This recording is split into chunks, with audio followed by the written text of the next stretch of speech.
Pwedeng mag-cost kaya humihina yung makina, sir. Oo. Wala. Wala. Mahina. Nararamdaman ni boss pagpaahon. Naglolo power Toyota Innova 176k mileage. Ang ano ko dun, tatlo, diba? EGR baka na nag-block uli yung carbon niya, tapos turbo. Pero yun, dalawa, maintenance talaga. Pag hindi nagbago, boss, Hindi mo yata kailangan ng pera eh. suction valve. Hindi, ikaw lang inaantay ko, boss eh. Ilang miss call na ako. Boss, yun nga, boss. Pag hindi pero kung makikita natin talaga makarbon, yun na yun. Pero kung hindi magbago, isa mong papalitan, suction valve. Yun ang ano talaga. Magiging pinaka-last Pinakalas ano mo. Kasi mali. Gaya dun sa, ayun, sa customer kayo, sinumpisa na nga namin, baklasin yung EGR. Yun. Dumi nga rin talaga. Pag titignan mo boss sa ano eh. Ito na. Pagpatungan mo na yung mga ano dun, nabesa dun. Ayun.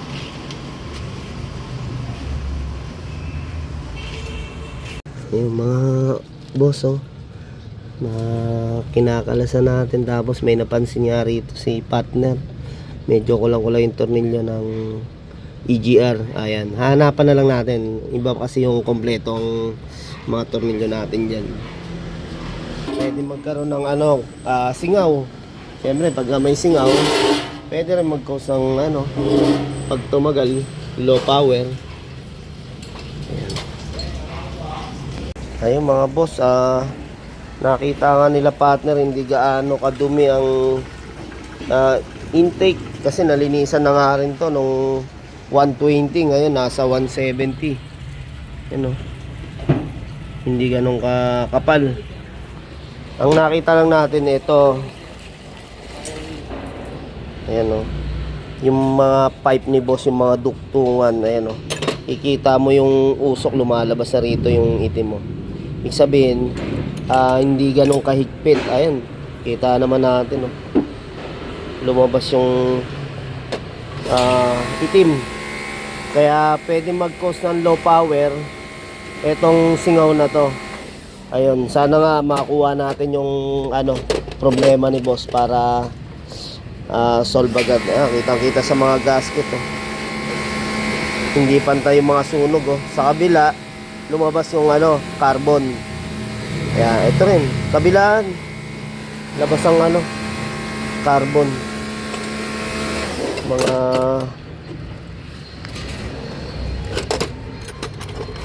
kulang sa higpit. Kailangan to talagang yung tansyahan na higpit talaga, mararamdaman mo yan. Pati nga ako niyang gasket mo.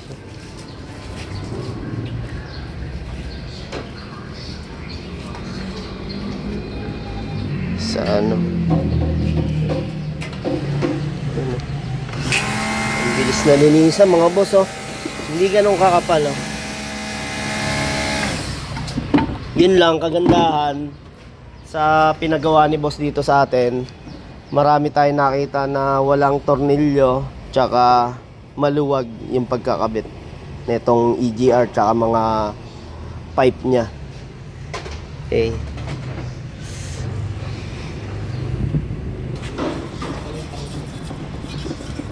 Ito na mga boss. EGR natin. Hindi ayun talaga, kailangan talaga ng tune up. Yun ang tune up niya na kikleaning mo talaga tong na to. Tsaka ang napansin ko niya, basta Innova kadalasan niya pag hindi hatawan takbo. Tapos yung iba mabigat sa sa diesel, yung paa. Mas malakas mag-carbon. Mga pa lang yun, 80. Talagang yung natatanggal namin, talagang ganun kakapal dun sa Kakapal na. sa intake manifold. Tapos yun yung sa yung combustion, sawa talaga kami kakakuskus dun Saan yun nandun? yung mga iba na Oo. Eh sa'yo, kung hindi siguro singaw yan, baka kumapal din. Nangyayari, lumalabas sa ano eh. Oo. Yun lang, talagang ano. Baka na, Hirap kasing magbiyahe ng magbiyahe. bumalik yan sigurado ano. Dating luwag, mas ano na siya ngayon. Kumbaga habang tumatagal, lalong sumisingaw doon.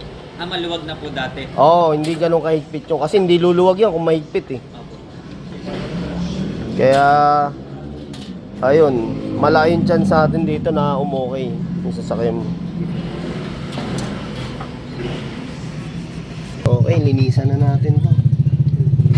Kasi nag-review ako dun sa IC bayad na sliding. Yung mga boss, oh.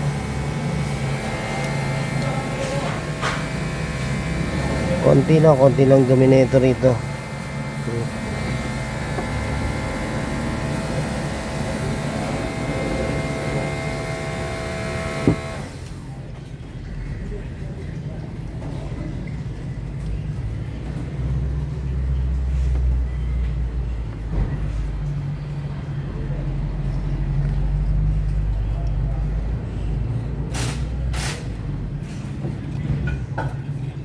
Anong gagawin? Ano ba rin spray pare pang ganyan ay? Ha? Pang spray mo? Na? Iglesia. Ayun, oh. Ayan, mga boss. Ayan, kalinisan na natin yung pinaka combustion. Sasalpak na nga ni Idol. Ayan, oh. Ating combustion chamber na lobat yung ano ko. Gift. Ito, yung ating gasket na hindi pwedeng kalimutan. Lalo ngayon, naramdaman ni boss yung may konting ano, no? Lalo sa paon, low power. Pagbukas natin ng mga parts ng EGR, ano, mga luwag, singaw. Sige pre. Yung mga boss, oh. Intake manifold ni bossing. Tapos, ayan na. Pagkakabit na natin. Sige. Ba't pa, oh. Kailangan bandawan, oh.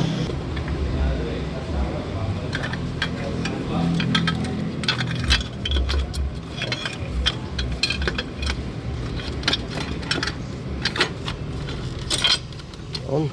Okay.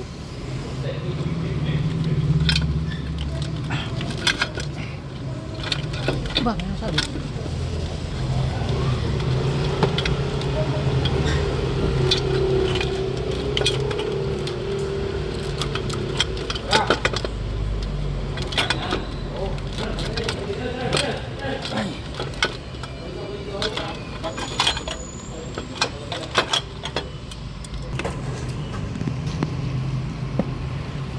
Boss, dahan-dahan lang yan kasi marami ritong nakaharang kaya hindi natin mabibigla isalpak.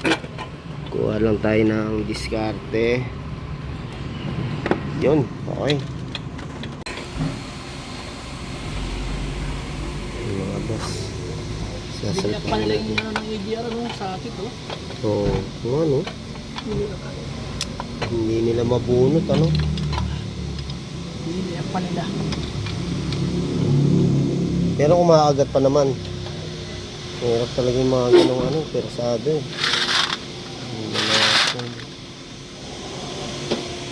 Mga boss, hanap tayong tornilyo kasi kulang nga ng tornilyo isa. Ito may nakita tayo. Mas mahaba lang, puputulan na lang natin. Yan. Putol. Siyempre, kinisin natin mga boss, no, para talagang tapos natin tabasin.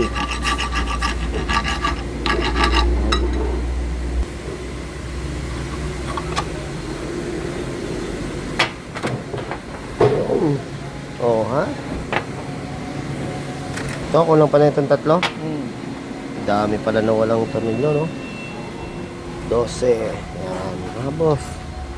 Dapat talaga pag magpapagawa tayo ng ganito yung siguradong maibabalik na maayos. Gaya ito, 4 na tornilyo halos yung kulang ni Idol. Ang gusto mo maiksi-iksi? May sisang konti. Kaya konti. Ha? Kaya konti. Oh, sukatan. May sisang konti dyan. Maghanap. Buknoy. Ito. Iba thread?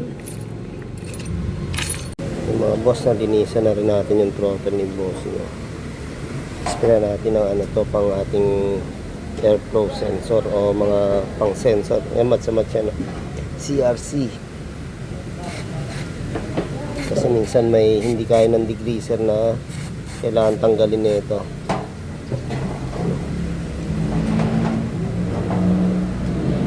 Sa mga ganyan.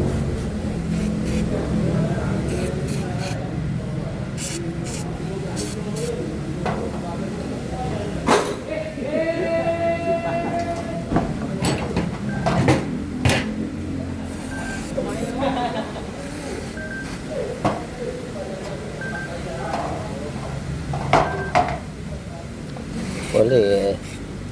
Halos araw-araw niya pa naman ang ginagawa yun pag hindi niya pa. Yan, okay.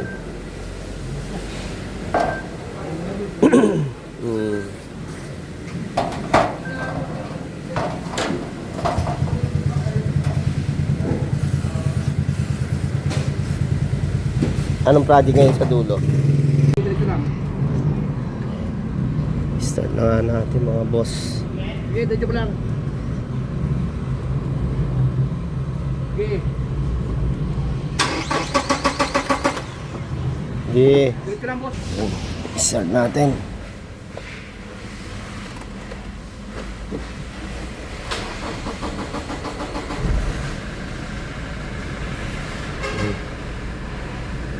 Start na mga idol. Tingnan natin kung babalik na yung power ng sasakyan ni boss. Wala.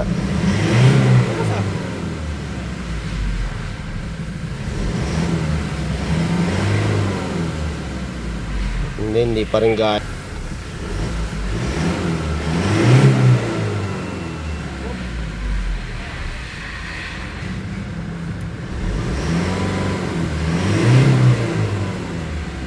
Ito.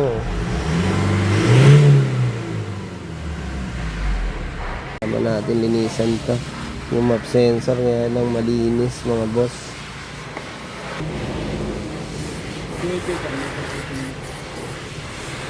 Palit na raw to si boss eh.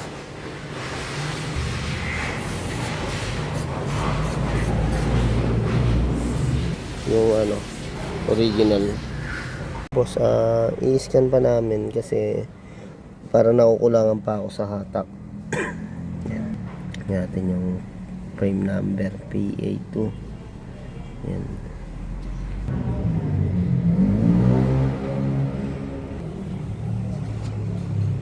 Engine, airbag. Yan, airbag talaga. Meron talaga yan. Ayan, meron tayong engine fault, dalawa. Yan natin.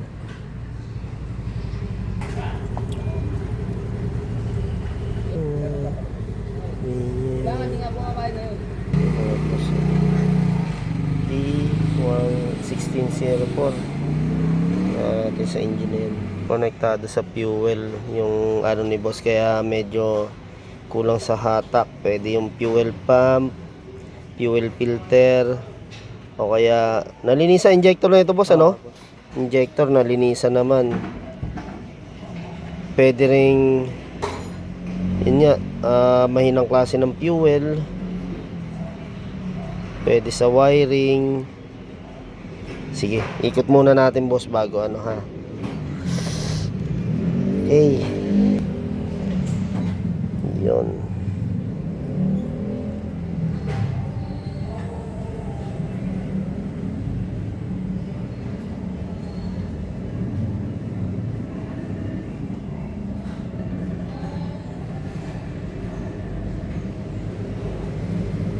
Test drive namin ni bossing. Pag hindi mo wala, buksan natin yung ano, fuel filter. Baka nagbara si idol. Test drive muna namin ni boss para malaman. Pakibaba mo nga yung ano pre. Ano? Test drive muna kami nitong Innova ni idol. Kung nagbago dahil sa Ramdam niya yung paahon, medyo kulang yung hatak ng sasakyan. Saan tayo, sir? Kanan po.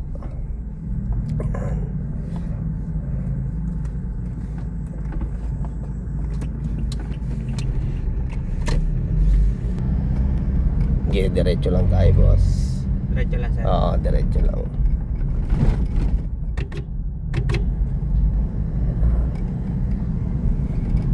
Shit. Oo, tapos kakaliwa tayo dyan. Pag ganito naman, pag tumatakbo ako, okay naman siya eh. Oo, okay yan. Pero pag isa pa out, napansin ko eh. Kakaliwa ka dyan, boss. Thank you, sir. Oo. Akit namin sa medyo paahon para masubukan.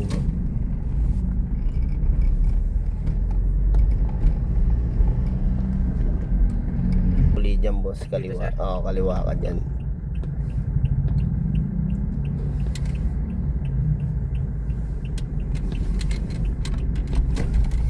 Tugma yung yung na-scan natin.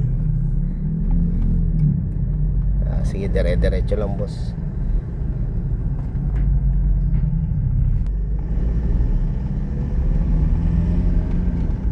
Yun. Basta patag, medyo talaga malakas yung hatak. Hindi mo masasabing no? Oo nga eh. Hindi mo masasabing may problema, no? Pero pag yung matarik talaga, Oo. pero parang lumuwag na yung third gear ko. Ito. Oo, yan sa mga.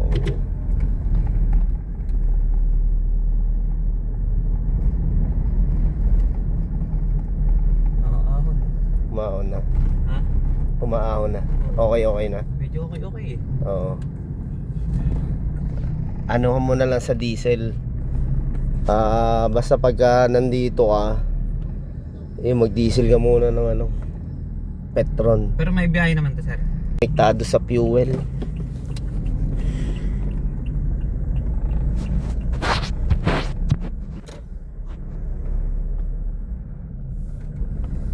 Pero pwede rin naman, kunyari, alam mong bata pa yung linis mo na EGR, pwedeng turbo din palinis. Gano'n. Oo. Gaya nga no. Kaya lang, singaw-singaw pala yung EGR. Kaya nga, Kulang-kulang sa tornilyo eh. Kaya, bata pa kasi yung linis na EGR ko eh. eto na mga boss. Pakit kami ng hilltop. Dito masusubukan yung kung nagbago. Etong sasakyan ni boss.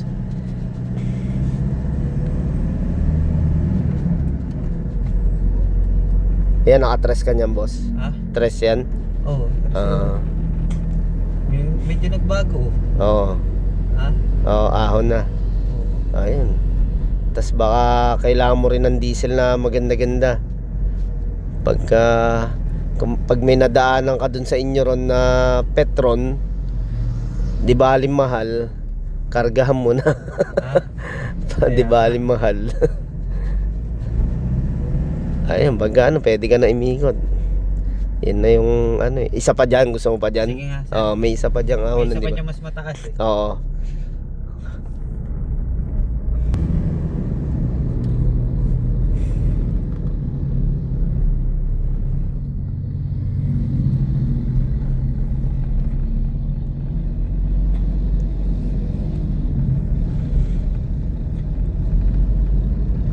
Pag sinabi pa namang 2.8, talagang yan eh. Kaya nga eh. Lakas sa ahonan yan eh. Lalo ang gaan nito ng body nito. Oo. Kumahid.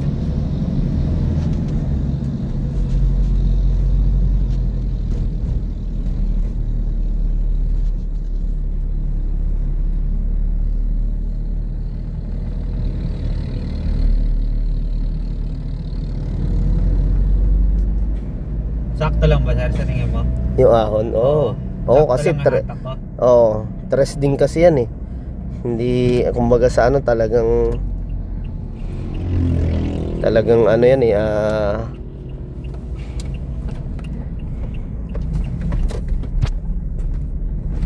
pag sobrang ahon, medyo alanganin ka na rin minsan sa tres, di ba? Pero okay lang. Oo. Ayos yun, yung ahon na yun, nabira mo, nakatres, ahon ka sa ganun. Oo. Sa iba yan, dos eh.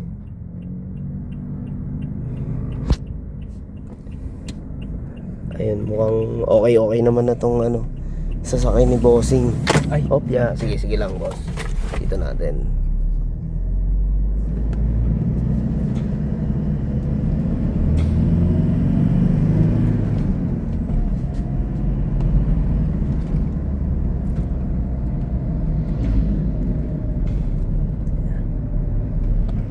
Baka kulang din konti na lang sa hataw mo pag ano, biyahe mo sa Kaya nga.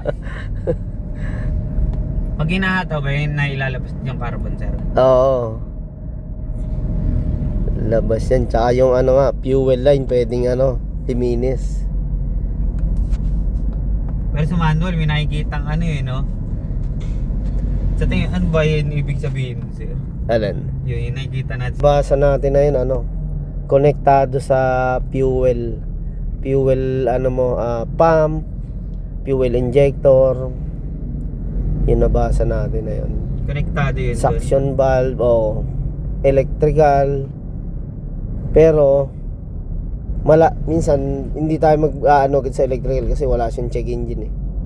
Oo. Isabihin gumagana yung mga ano nun, Gumagana ang fuel pump. mga power niya, mga electronics niya gumagana. Ang pwede ron mahina. Gumagana pero mahina. Kaya hindi siya nagche-check engine. Mga boss, pabalik na kami sa shop. Okay naman yung hatak ng sasakyan ni boss. Naka-tres siya, umaahon eh. Ayan na kami.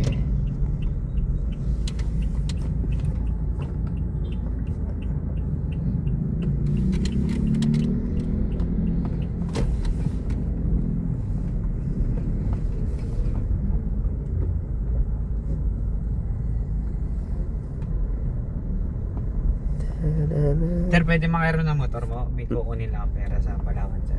Sige, Meron ka sige, ba oo. Oo. Kaya lang ano, basta tingin ka sa ano, checkpoint Oo. Walang rehistro yan eh. Hindi ko na May pa-rehistro Palawan yan. ba dyan? Kasi si Trump, masyadong ano, ang pakay niya pala sa Iran. Tayo kay Idol, nagawa namin yung Toyota Innova dito, PGR cleaning. Tsaka hinanap nga namin yung nararamdaman ni Idol na pagpaahon, medyo low power. Ayun, okay na boss, ano? Ayun, sige, thank you boss. Thank you, sir. Babalik na lang uli si Idol sa turbo. Ilinisin namin. Okay. Thank you, Idol. Ingat. Apo.